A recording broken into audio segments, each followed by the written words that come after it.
sürücü məcbur olub ki, bütün akkumulatoru dəyişsin. Dostlar, yadınıza gəlirsə, mən sizə deyirdim ki, Kitayski maşınlarda, plug-in hibridlərdə akkumulator opşidir. Bircə dənə hüceyrə orada voltajı aşağı düşsə, tutaq ki 2.6 ya da 2.7 olsa, kritik səviyyədən aşağı düşsə, o zaman siz bütün batareykanın dəyişmək məcburiyyətində qalacaqsınız. Son 1-2 ildir ki, maşınlar gəlir, artıq bir neçə dənə belə halına rastlaşmışıq biz və artıq 2 dənə sel, bir dənə sel xarab olduğuna görə sürücü məcbur olub ki, bütün akkumulatoru dəyişsin. Bu bir xəta, ikinci xətanı bildirmək istəyirəm ki, siz deyirsiniz ki, ay yox, bu gedir. Bəli, gedir.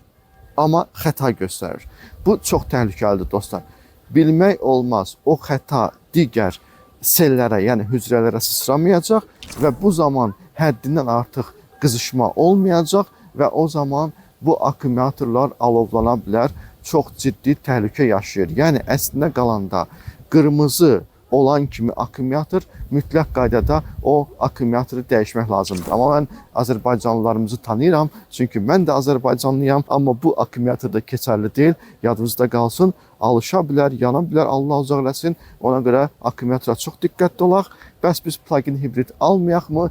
Alaq. Həmişə demişəm, alırsınızsa Alman alın, çünki onlarda sistem başqa cürədir, təhlükəsizlik sistemləri başqa cürədir və bir hücrə yananda bütün akkumulatoru dəyişmirsiniz, sadəcə bir bloku dəyişirsiniz və bu da istifadədə daha ucuz başa gəlir.